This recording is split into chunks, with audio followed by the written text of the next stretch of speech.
El jugador de l'Obradoiro, Stefan Lasme, començava el maig marcant territori dins la pintura. El pivot va ser el millor del partit, amb 21 punts, 7 rebots i 26 de valoració. Tot i això, el FIAC Joventut començava seriós en els instants inicials i agafava les regnes de l'electrònic.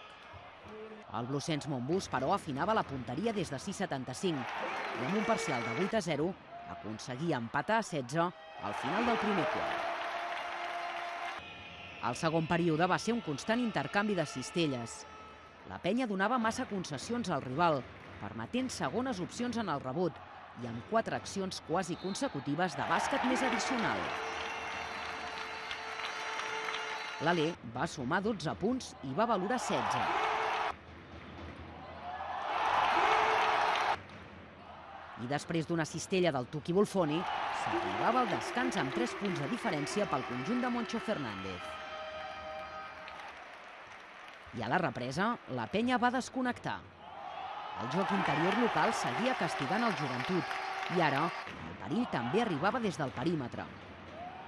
Després d'un triple d'Alberto Corbacho, els gallecs s'agellaven un parcial de 9-0, amb el qual marxaven d'11.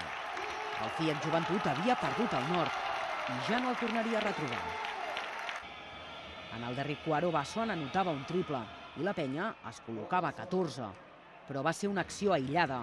L'Obradoiro ja tenia el partit sota control i tot i els intents de Puiggeter per maquillar el resultat, la diferència final va ser de 13 punts.